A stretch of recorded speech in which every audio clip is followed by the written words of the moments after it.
Well, hello, everybody. Welcome to our now bi-weekly Meet the Artist series. My name is Tommy Hensel, and I am the director of the Fine and Performing Arts Center at Moraine Valley Community College. Moraine Valley is located in Palos Hills, Illinois. It's a southwest suburb of Chicago.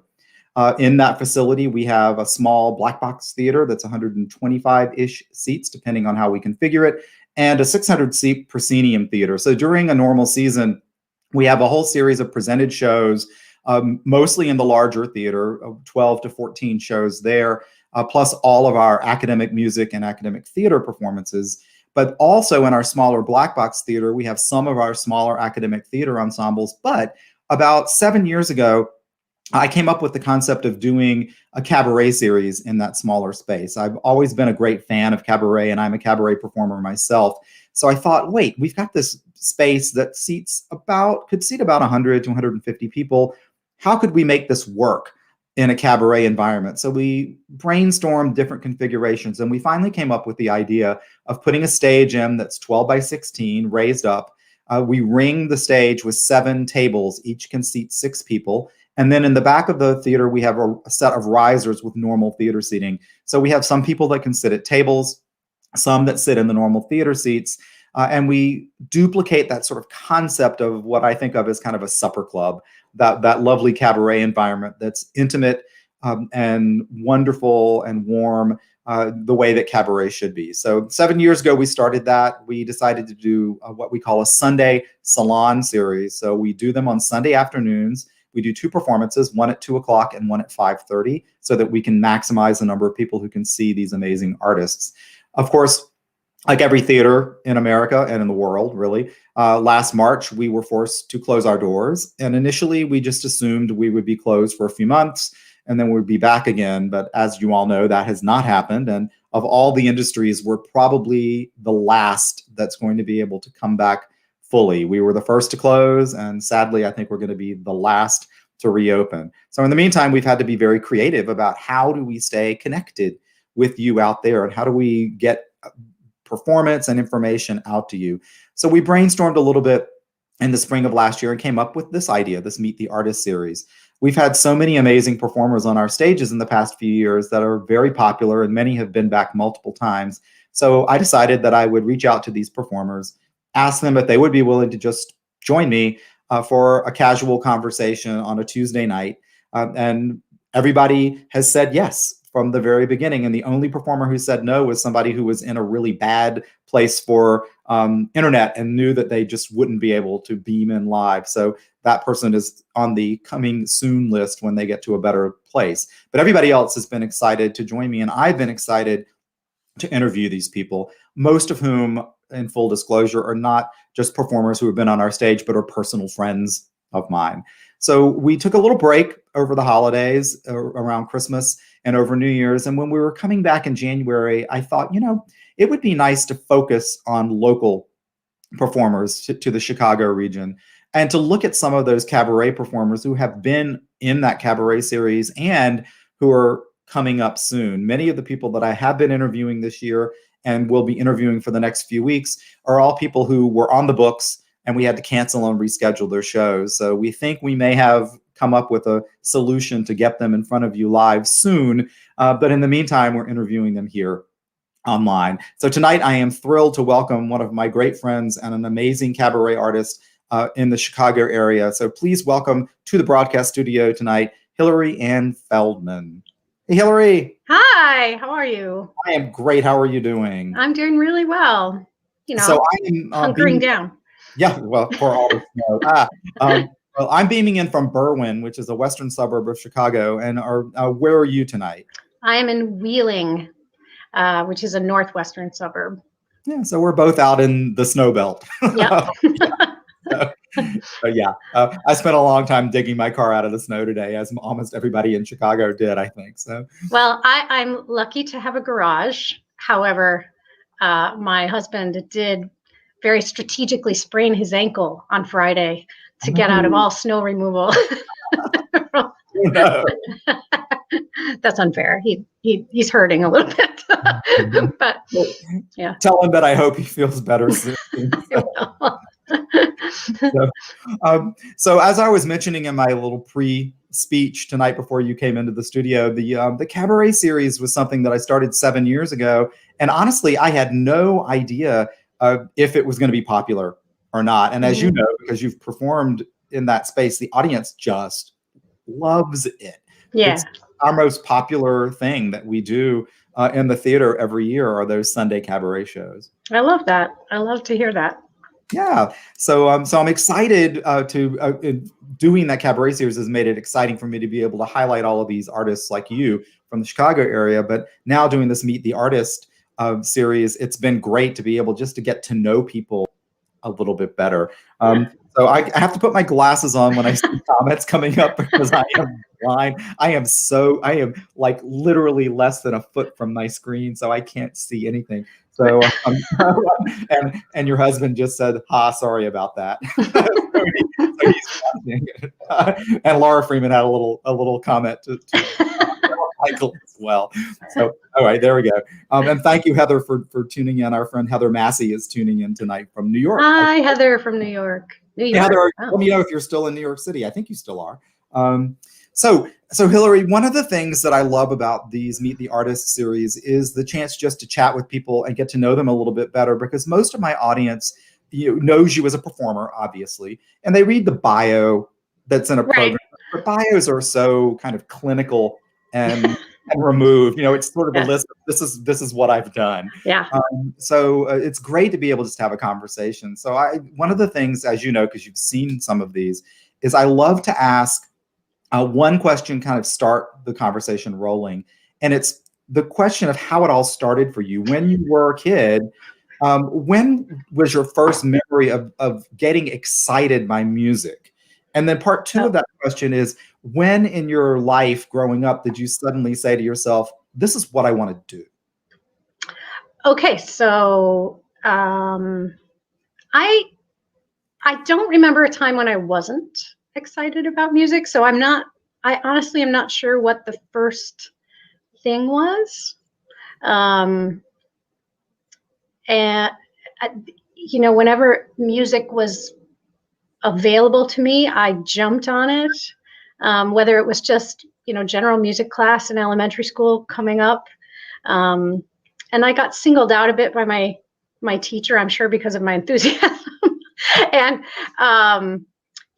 learning the flutophone, which is like a plastic weird little recorder thing in the third grader, right? Stuff like that. I mean, I loved that. I ate that stuff up. And any chance I got to sing, I jumped on. And I had a neighbor, my next door neighbor and I used to spend hours making up dances, and which is hilarious because I'm really not a dancer, but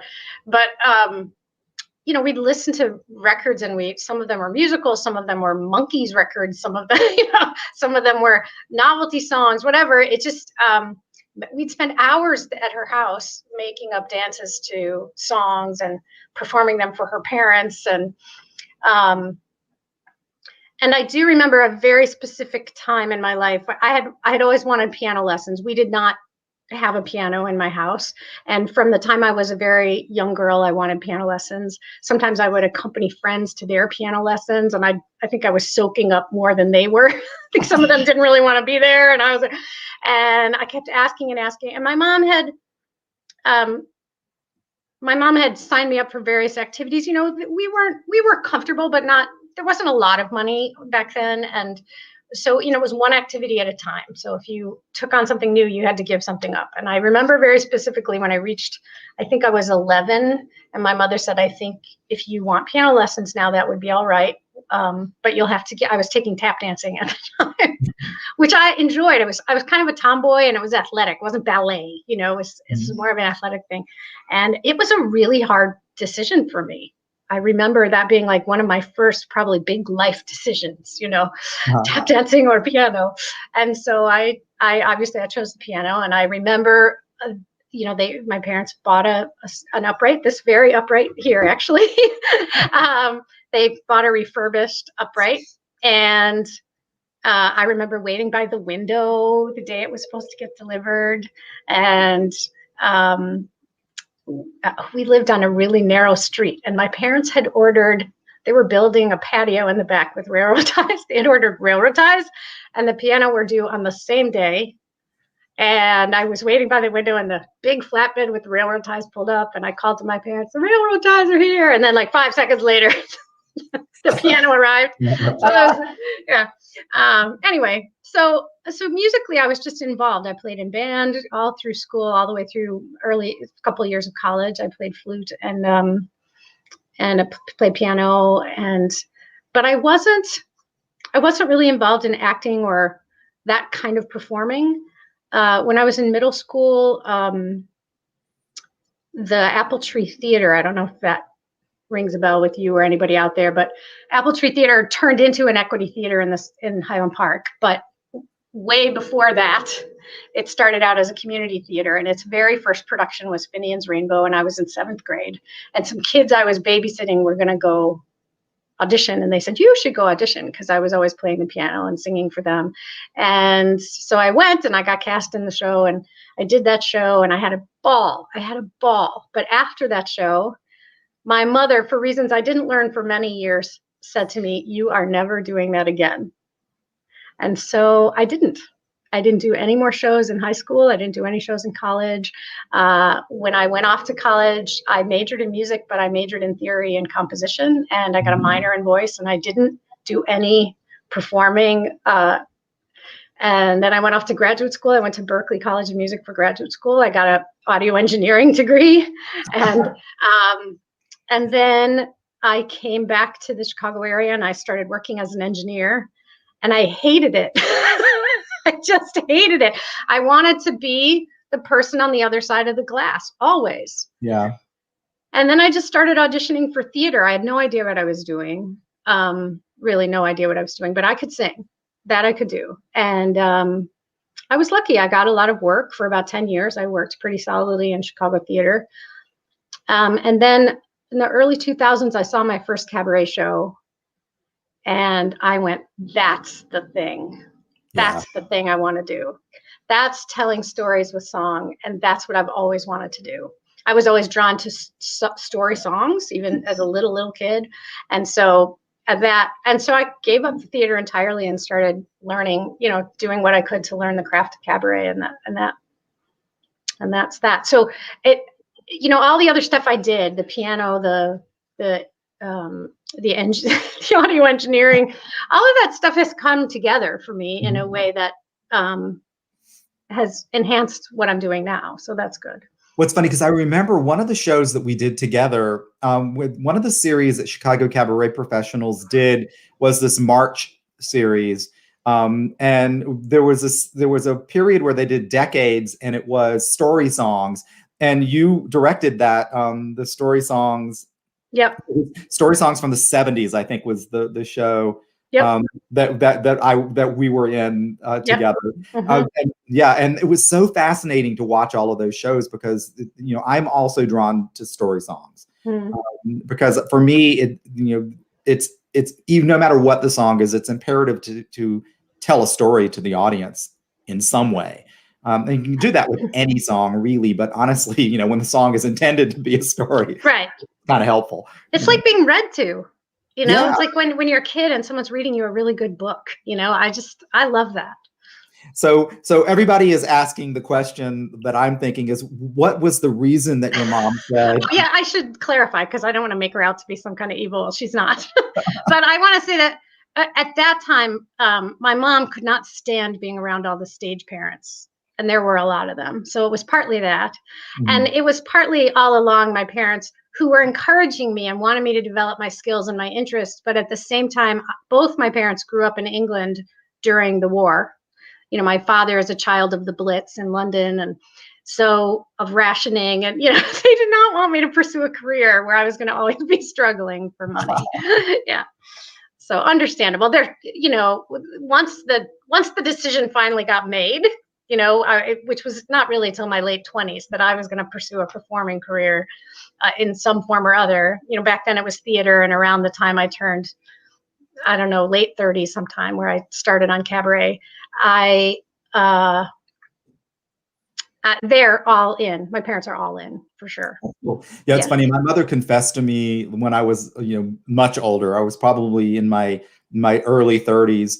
That when I decided to go off to college and major in music, that she was horrified because she was very supportive, but secretly she was horrified because she was convinced that I would come and live with them for the rest of my life. I would never have a job. Yeah, it's a fair fear. Let's face it. It is. I did okay. I'm still in the field and I'm in my 50s, and I'd say you've done all right, Tommy.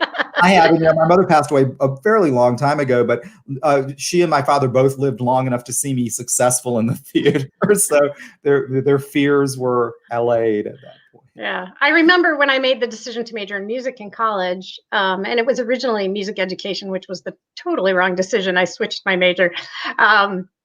But when I made that decision, I remember very specifically my father asking me, well, if you don't succeed, are you willing to be like a secretary for the rest of your life? And I didn't know how to, I was like, those are my choices, like there's nothing in between, or that my music can't be applied some other way, or, it was just funny. And then not long after that, seeing something on television, I have no idea what it was, but it was someone describing how it was something just in them and they just had to do it. And my parents saying, is that how you feel? And I said, yes. And I think that was definitely a little bit of a turning point for them. Like there just wasn't a choice, So it's interesting. Before we went live on the broadcast tonight, we were having a conversation, and one of the things you said I thought was really telling and very interesting, and I think the audience would love to hear it. Is your take on why you love Cabaret so much, and why you love sometimes the songs that people choose or that you choose may be familiar songs, but you do them in a different way. You had a really interesting take on that. Yeah, so I don't know if it was the first show I ever saw, but it was definitely one of the early shows I saw was a Karen Mason show, and she was singing a song somewhere in the middle, and I was listening to it. Going, what is that song? I know that song. What is that? And then eventually I was like, what? That's a Beatles song. It was, but she was doing it in such a new way, in such a different context. I was really listening to it for the first time in a long time. The lyrics all of a sudden came alive again. They weren't just kind of rote things happening anymore. They took on a completely different meaning, maybe than even was originally intended because of the context she was using the song. And I was fascinated by that, just hooked. And so when I can find a way to do that, I mean, it can become a contrivance if you're trying to do it all the time. But when you find the way and it clicks, it's pretty magical, I think. Yep. So you sent me some clips in advance so we could watch some of your performance. So I think right now I'm going to share my screen. If you're okay with me doing the AOK clip that you. Sure. Yeah. So I'm going to share my screen, show a clip, and then we'll talk about it afterwards. Okay. Give me just a moment here. Oops, wait, we're going to do this. They've changed the interface a little bit, so now I'm like, oh wait, that's not where that used to be. Here we go.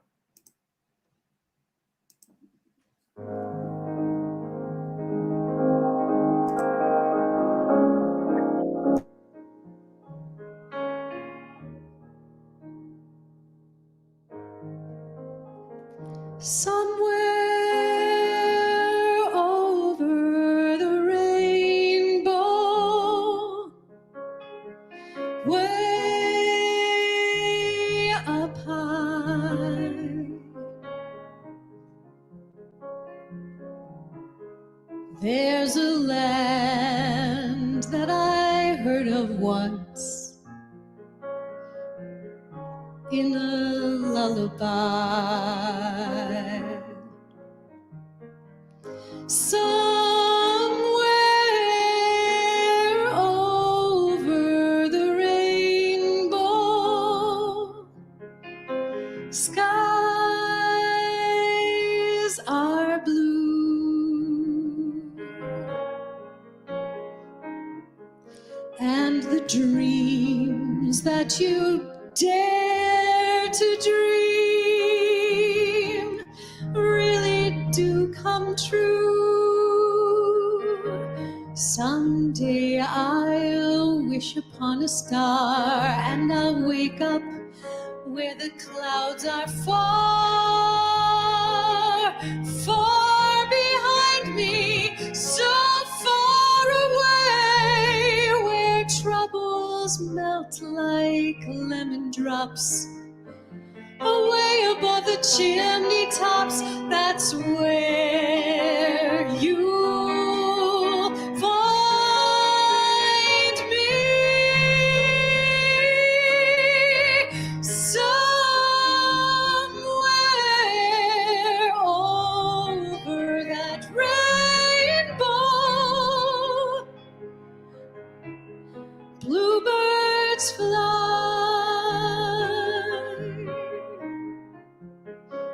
Birds fly over the rainbow. Why then, oh, why can't I?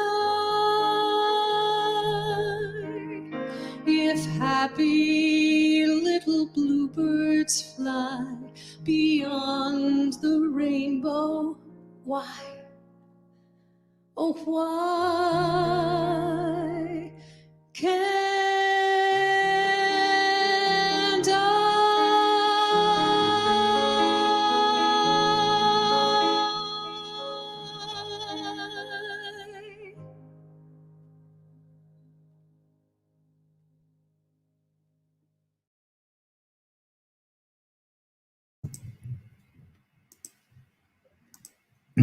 All right, we're back.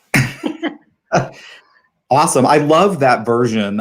I told you earlier, I think it's a beautiful reinterpretation of such a familiar song. And you're right. I think that it's been sung so often that the words become just like nothing to people. You know what I mean? Right. Yeah. And in this case, your focus was on the words. Yeah. It was the telling of the story. To give credit where credit is due, that reharmonization is Eva Cassidy's.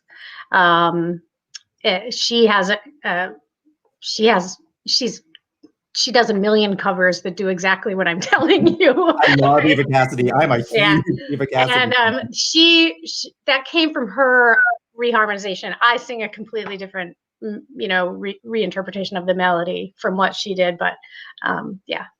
So we got a nice shout out from one of our patrons. Jean said, "Love the way Hilary sang that. I think that's what I like about Cabaret." Oh, I love that, Jean. Yeah. Yeah. Yep. And Valerie said, "I love that. So nice to hear a new way to sing a standard." And I think they're all right. Yeah. I love that's one of the things I love about Cabaret too, is that ability, as a performer, to be able to take something that you really love and say, okay, this song speaks to me, but how can I tell the story in a different way than the 6,000 people who have sung it before me? And when you find it and it fits in your voice, it's magical. It's really magical. It is. I do remember at some point, because Becky Menzie is my musical director, has been since 2007, and and I said, I'm just not a standard singer. I feel like I can't ever bring something new to the table. And she looked at me and she said, they're called standards for a reason. And I said, yeah, okay, fair enough. But there's so many people that do that better than I do. Generally speaking. Trouble, Hilary, you do a really great job. So. No, I mean in general, in standards, I would not. Even my standards show, one of my older solo shows is called Setting New Standards, but it really kind of follows the evolution of songwriting and and asks the question, what makes a standard a standard? Yeah. But what made a standard back, in the early part of the last century is very different from what is going to make the standards of tomorrow. So that first half of the last century, that Tin Pan Alley era that many of the things we call standards come from, I certainly sing quite a bit of music from that era, but mostly ones that are lesser known. I share that. It's funny because even when I did a tribute to Cole Porter show once, and of course, those songs have been sung and sung and sung, but I focused first on finding lesser known ones to pepper through. I sang some of them, but I didn't try in the case of Cole Porter, I didn't try to do something bizarre and different with it. I just decided, I just want to celebrate his wit and his style and just have a good time. And, that was when I was back in Boston singing there. And it was a lovely show because it was what it was. You know what I mean? There was no pretense. I didn't know you had time in Boston. Yeah, we had this conversation. I was on the board of the Boston Association of Cabaret. That's right. Yeah. I did know that. Sorry. I lived in New Hampshire for 11 years before I moved here. That's right. I did know that. I just had we'll call it pandemic brain. Yeah, oh, no. Brain lapse. I've had, before the pandemic, I still had it, but I had to call it something else. Well, we'll just pretend that it's pandemic. I'm called having senior moments, and I'm like, yeah, I've got that. So I have to like take a little diversion for a second because there's a story that I would love for you to tell me. Before our interview last week, when David Edelfelt and I were talking, he told me a hysterical story about his dog Amos. So I would love to hear. I didn't see that interview, but I know the story you're talking about. We talked about it in the interview. It was before the interview, but I said, I'm going to ask Hilary about the Amos incident. So I would love to hear. So, I'm a voice teacher, but when I'm working on a special project, sometimes you need another ear on your voice, right? Yeah. So I was working on my CD back then, and this was back in 2007. It's when I first started working with Becky. So I went to see David for a little while to just, have another ear on my voice as I worked on the stuff that I was going to put on the CD. And one of the things that I put on the CD is a song called "The Girl in 14G," which is a young woman who's moved into, I'm having static issues here. A woman who's moved into an apartment, and she's done it because there's no solicitation allowed. There's no pets. There's no party. She wants quiet. And below her is an opera singer, and above her is a jazz singer. And so the singing of this song is a little bit virtuosic. You have to be yourself, and then you have to be an opera singer, and then you have to be a jazz singer.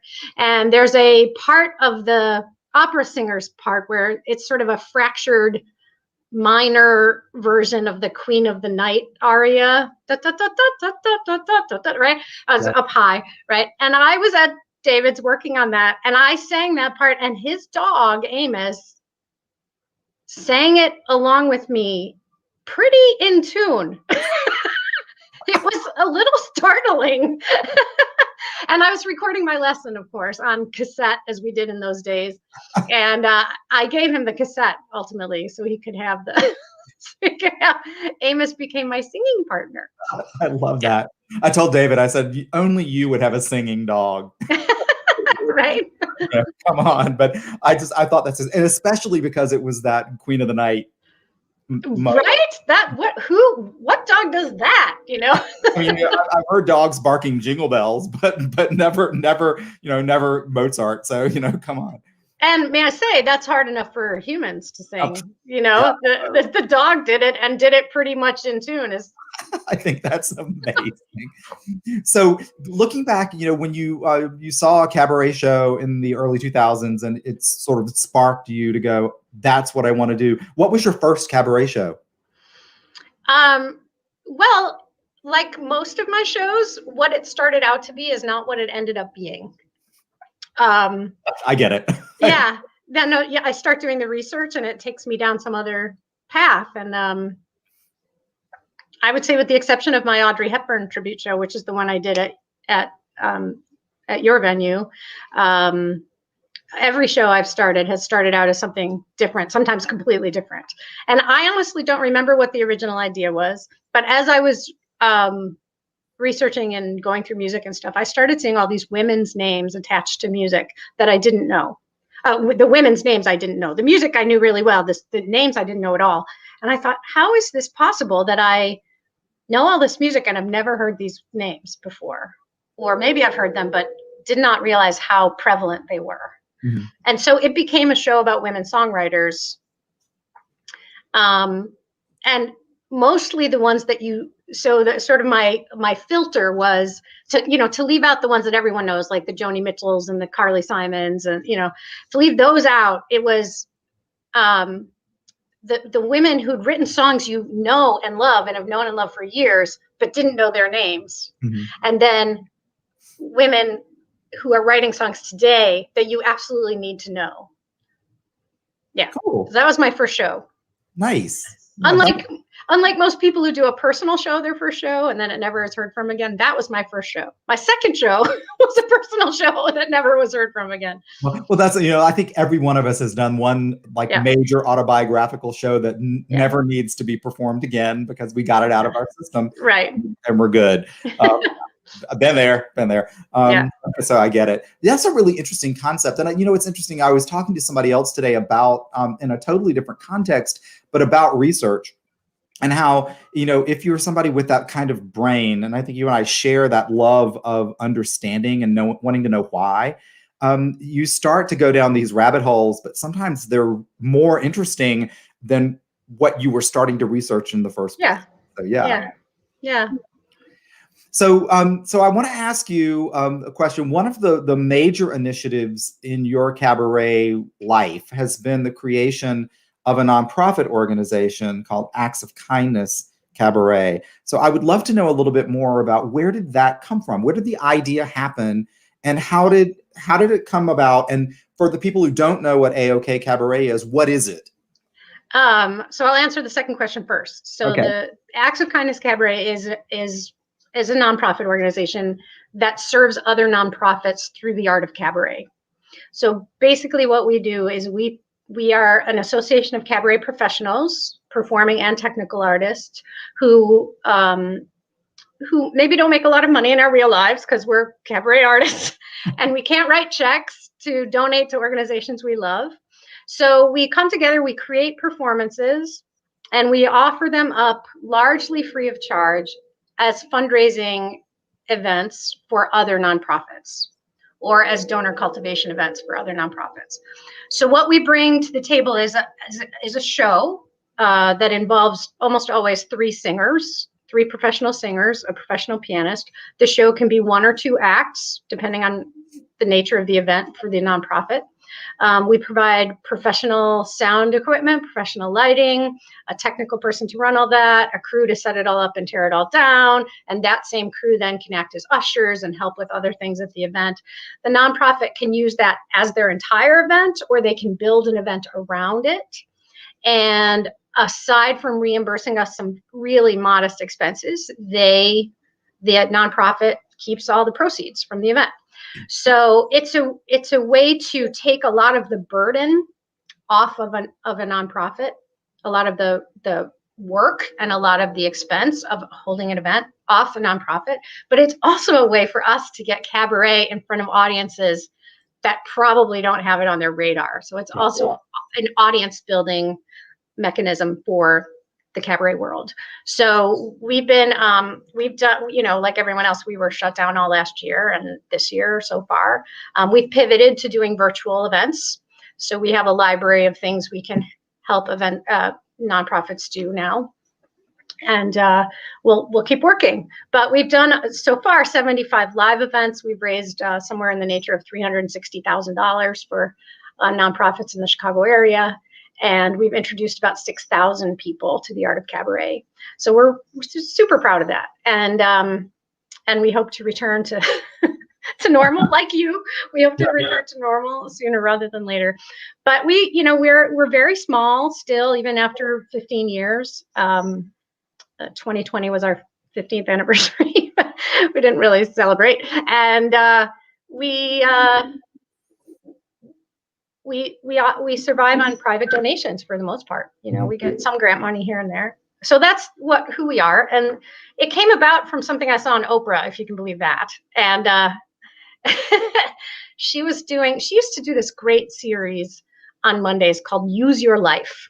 And it was a time when she aired in Chicago at 9 a.m. So it was like this awesome way to start your week, was to watch this Use Your Life on Mondays, because she would profile like 3 or 4 people who had found a way to take something they already do in their lives and use it to make the world better without turning their own lives upside down. So, it got my gears working a little bit, and then I couldn't formulate how it would work. I mean, I'm a cabaret singer, but I'm not a name. It's not like I'm a draw. So how would that work?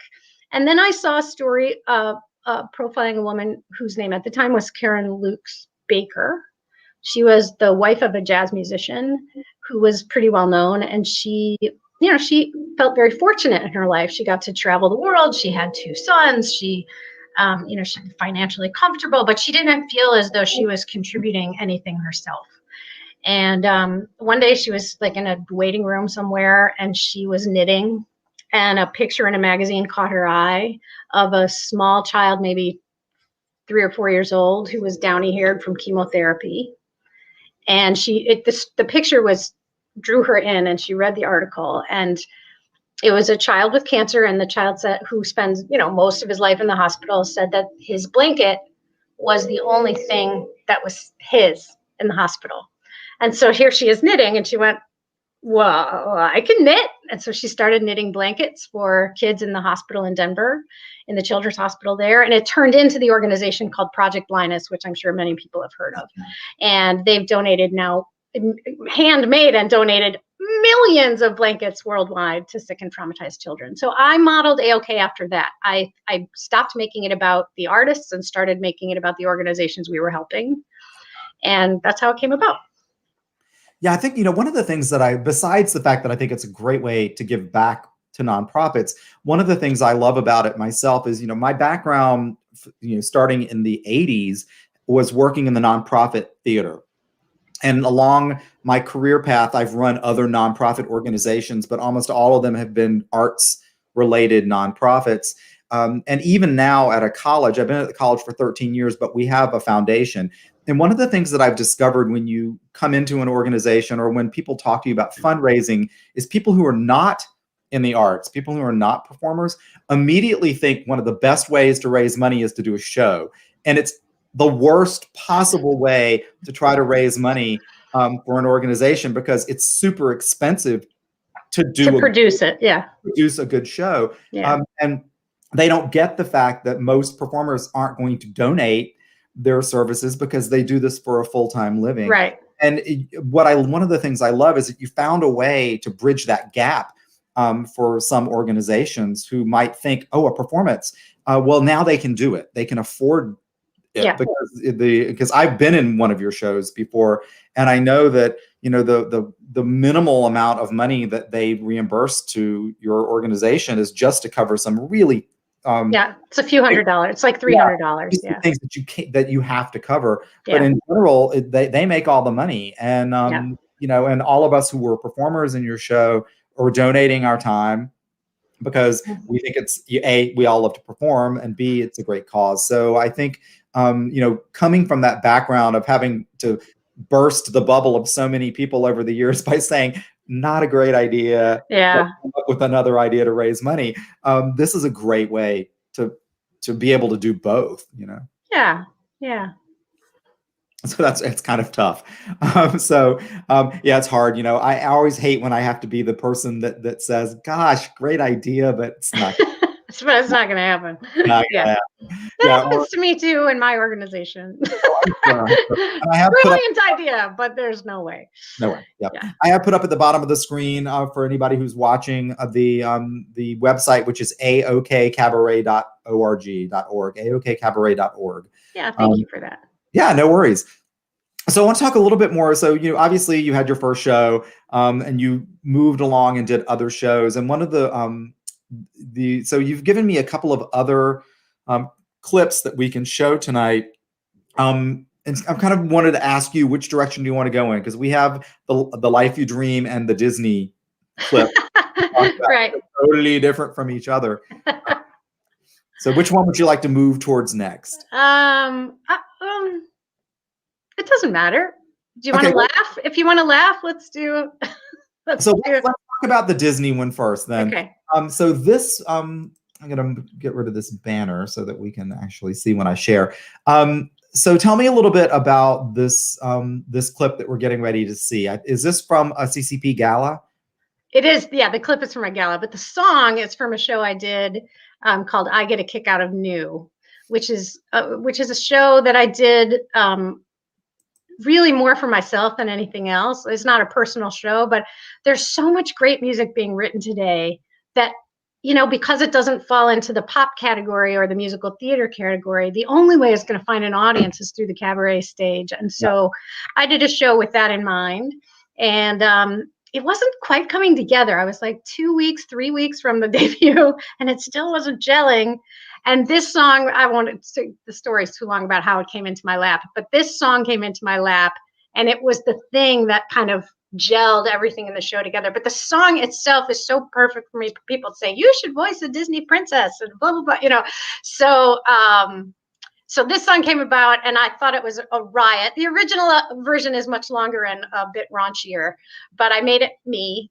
And Becky, as always, is game to play along, and so she's brilliant in this. Yeah, I noticed at the very beginning of the clip she puts on her tiara. So yeah. So I'm going to share the screen, and we'll watch this song, and then we'll talk about it afterwards. Okay.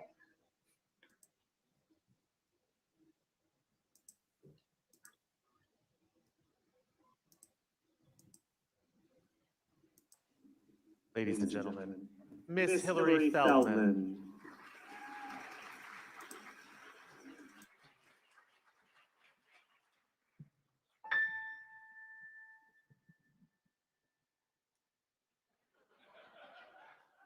I'm a princess, yes. A princess, yes. A Disney princess, yes, yes, yes. And a princess knows that the story goes once upon a time, and after that, it sucks. My skin as white as snow, in floral curtains head to toe. I daily Twitter, oh, oh, oh, but just in a Disney way. I never get obese. I talk to ducks and geese. They wipe themselves on the mantelpiece, but just in a Disney way. And oh, isn't it grand? My prince is going to ride here from a far-off land. And so maybe it's corny, but a princess is a girl, you know we get a little corny. My house is made of trees. I sweep it free of leaves. Sing along with a song about the birds and bees. But just in a Disney way. I dance around and hum. Poke spindles with my thumb. Fall asleep while I wait for my prince to come. But just in a Disney way. Ah, ah, ah, ah, ah, ah, ah.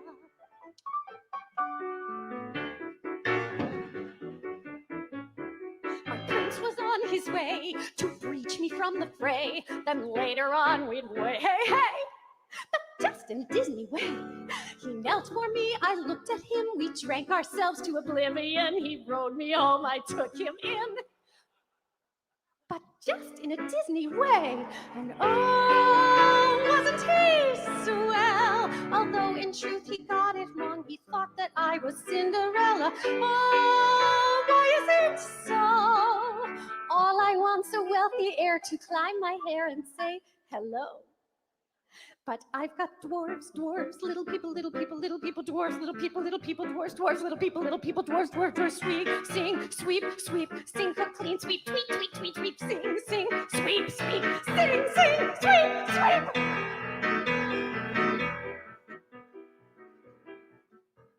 Hello, good evening, my friends. I'd like to introduce you to example 2, a girl we knew. It's sad but true.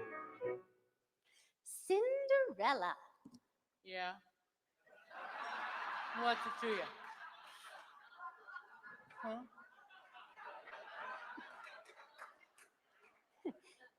She's a bit of a mess.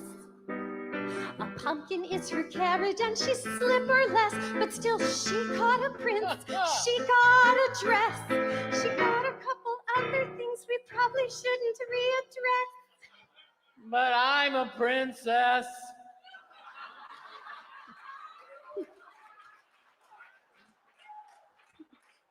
Yes, and I have to live with these 7 randy little fucks.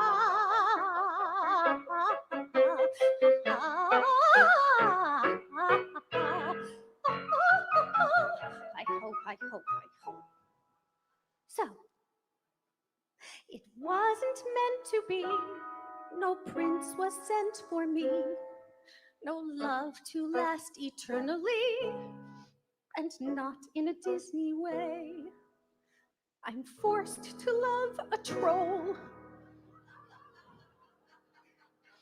who has no heart or soul, but fell right down my rabbit hole. And not in a Disney way. And oh, isn't this bliss? I bet Princess Leia never had to deal with crap like this. Oh, couldn't I cry?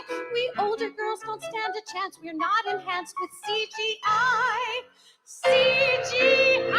I've got dwarves, little people, dragons, witches, swords, but I want love. And only in a Disney way.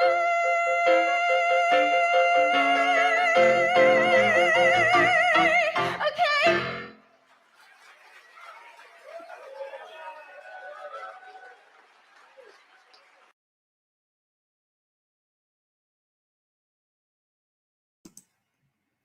All right, we're back. Yeah. I love that. And I do know the original song. So very, very clever. However, you wouldn't know that there was any slight adjustment in it. It's a great song. Well, the original was a video. I mean, it was a whole Yeah. music video thing. Yeah. And it was quite a bit longer, like 2 or 3 minutes longer. Yeah. Yeah. Yeah, it's funny because one of the shows I had at our theater, oh gosh, it must have been 4 years ago now, was called Disenchanted.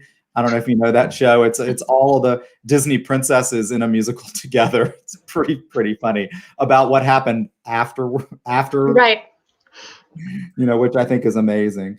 But cool. So, yeah, it's kind of fun. One of the things I love about you as a cabaret singer is your range as far as comedy to drama. You know what I mean? Your comfort level with comedic work as opposed to more dramatic work.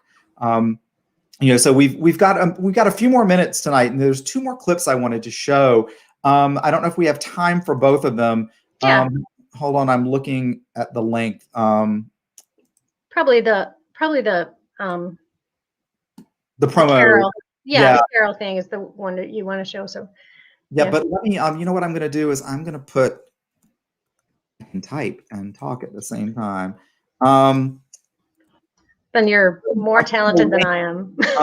So I'm putting a link in the chat to the YouTube video that we're not going to be able to show tonight. Nice. It's a song called "The Life You Dream," and it's a beautiful, beautiful song, and I think you do an amazing job of it. So Thank anybody you. who wants to watch that, just click on the link that I just put into the chat. And our friend Jean just posted, so glad to see and hear my favorite piano player again, Becky. She's my favorite too. I love Becky. She's one of my favorite people on the planet, but also one of my favorite performers to work with. Yeah, for sure.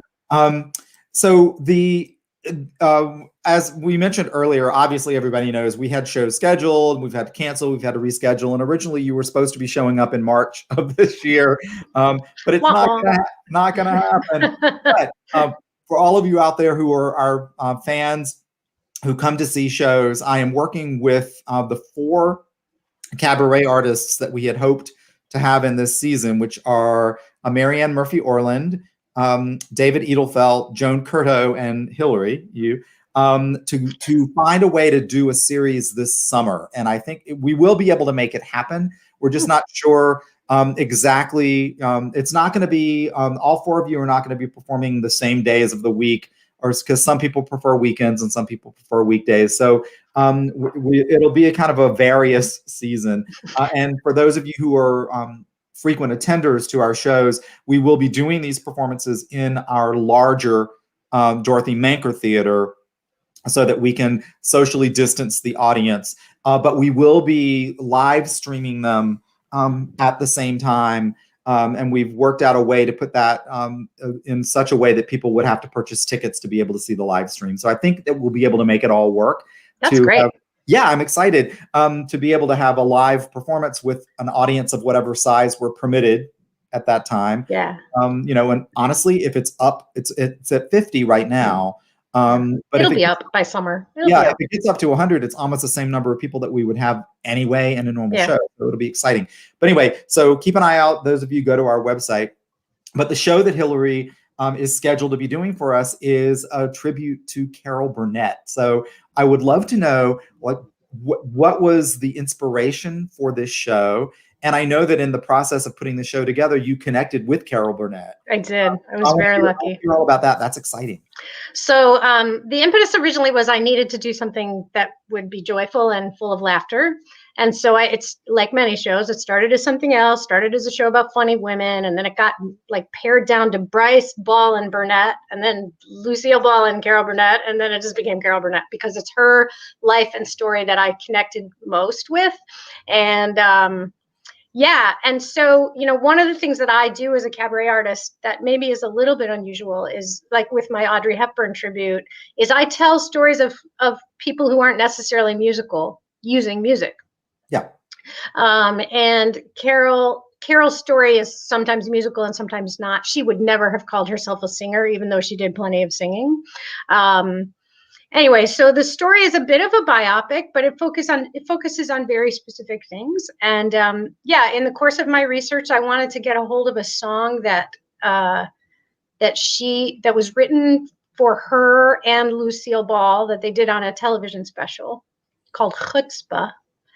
And I went on the ASCAP site and I found the writer, and I contacted the writer via mail, and his name was Ken Welsh, and he wrote special materials for Carol for years and years. And he was just lovely. He wrote me back. He gave me his phone number. We talked on the phone, and at some point he just said, "Well, do you want to talk with Carol?" And I went, "Yeah, sure." and that was like in January. And then, so every time the phone rang for a while, when the number wasn't disclosed, Michael and I looked at each other and went, "It's Carol Burnett calling," And then she didn't. And then 3 months later, she did. So it was a complete surprise. And I got to speak with her on the phone. And then I eventually, after the show, I'm very confused.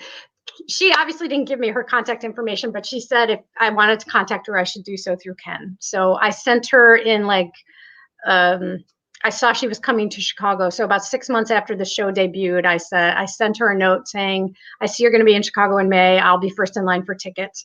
She sent me a note back saying, "I've put your name on the backstage list." And so I got to meet her, and I gave her a recording of the show. And after she watched it, she called me as well to say how much she enjoyed it. And so it was just, she's lovely. It's always nice when the people you think are going to be lovely are actually lovely. She is truly lovely and very generous to talk to. That's cool. Yeah, because I noticed in your marketing materials, you have a quote from Carol Burnett about the show, which I think is awesome. And that's, I think you're right. Over the years, I've had both experiences. I've been deeply disappointed sometimes, but I've also been incredibly surprised that some people that you think would be utterly inaccessible will pick up the phone and call you. Yeah. She has a reputation for doing that. I mean, she has a reputation for being very accessible, and she truly is. Yeah. Yeah.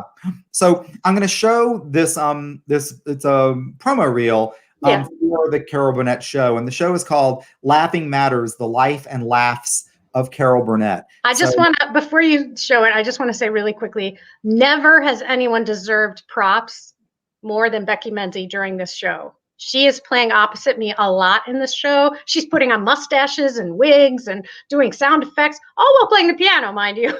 Yeah. And it's pretty amazing. Yep. Well, it's funny because one of the things I've loved about Becky is that you're right. She's totally game to do stuff like that. Yeah. She's like, "Sure, I'll put on a mustache." While I'm playing the piano. It's really amazing. Let me show this promo reel and then we'll talk a little bit about it before we end the interview tonight. Okay.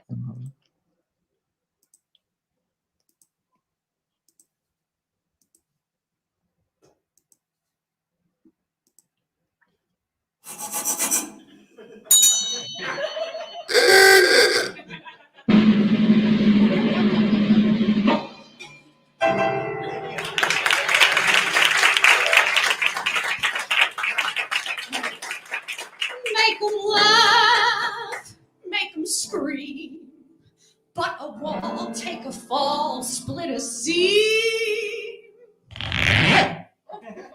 Make them laugh like Dustin Becky. Make them laugh. She can be really dirty. I'm shy. I confess it. I'm shy. Can't you guess that this confident air is a mask that I wear? 'Cause I'm shy. Give us a fanfare, Give us a hand, a rum-tum-tum, and here we come, the whole brass band. Yeah, chutzpah, chutzpah. So it's like Kanye West at the Grammys. Oh no, that's just him being an ass. With a little bit of brains and a teeny bit of talent and chutzpah. Need me, can't you see how I need you? Dreaming's what I do. Show me dreams come true. Professional TV variety takes partners who agree that one-of-a-kind camaraderie, that's me for you For me. Great performers with talent and cheer. One who leads, one who brings up the rear, keeping it clean. making it click, making witty bits and the gags and the slap and the shtick. Nora Desmond, take one. Mrs. Wiggins, can you come in here now? Hello? Eunice, that's your 4th beer today. Yeah, and I needed every one of them.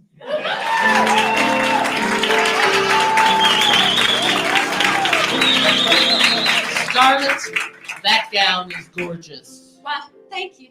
I saw it in the window and I just couldn't resist it. Professional TV variety.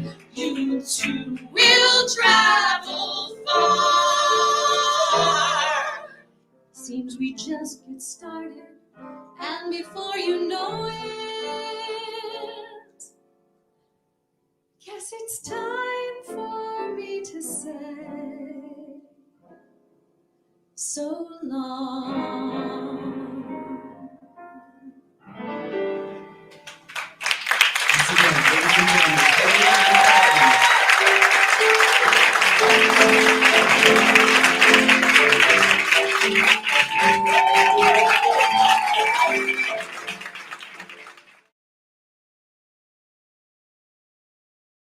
Let's see. We're back. We're back.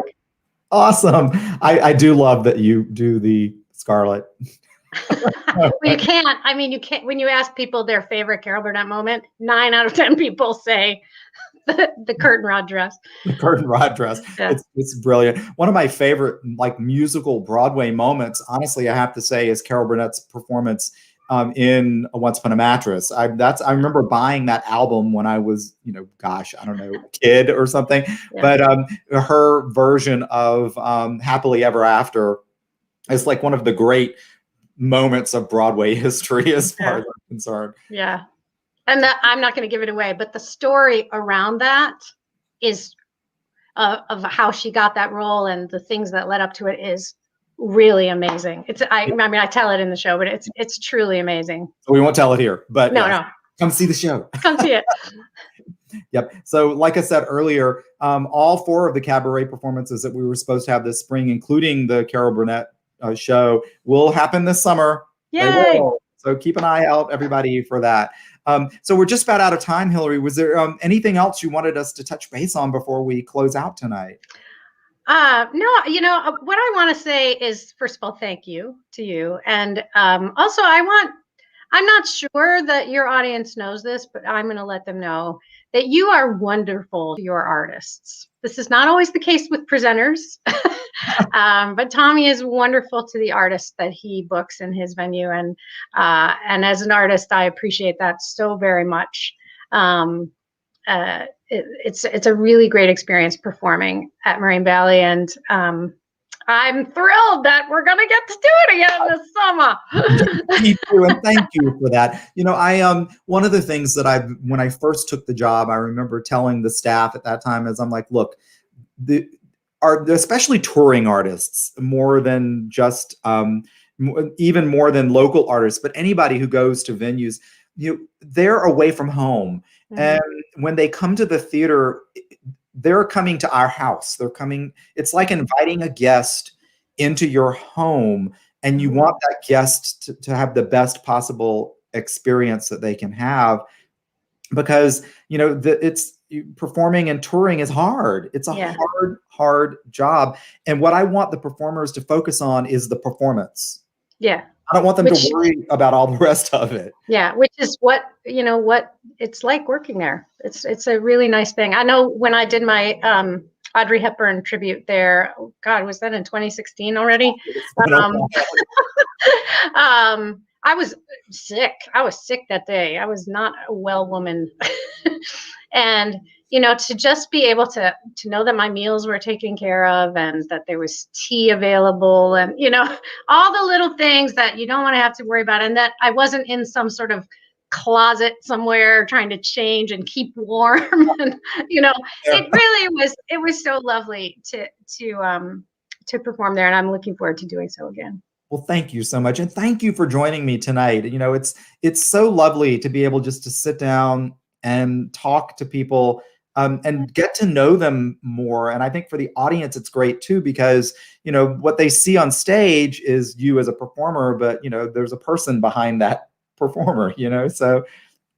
So thank you so much, Hilary, and thank you for having me. I'm excited that you're going to be on the stage in the summer. So I'm going to take you out of the stream now and for just a moment, but please stick around and we'll talk after the broadcast is done. And of course, I have to put my glasses on for this last little piece. Good night, everybody. Great. I'll talk to you again in a minute. So thank you so much, everybody, for joining me. As always, it's a thrill to be able to do these conversations and to bring these artists to you. In 2 weeks, we'll be interviewing another amazing cabaret performer in Chicago, Joan Curto. I'm excited for that interview. And then a little bit later in March, Laura Freeman, who is watching tonight, will be my guest. And then at the beginning of April, a wonderful performer who's a great friend of mine, Ronnie Malley from Chicago. Ronnie is going to be helping us in April as we celebrate Arab Heritage Month at the college. I'm going to be focusing on artists from that part of the world, and Ronnie has agreed to be my first guest in April. So I'm excited for some of the upcoming performers. Please stay tuned. If you're not already on my email list, please join by clicking through to our website. The Moraine Valley website is this one here, morainevalley.edu/FPAC for Fine and Performing Arts Center. Thank you, everybody, for tuning in tonight, and I will see you again in 2 weeks. Thanks.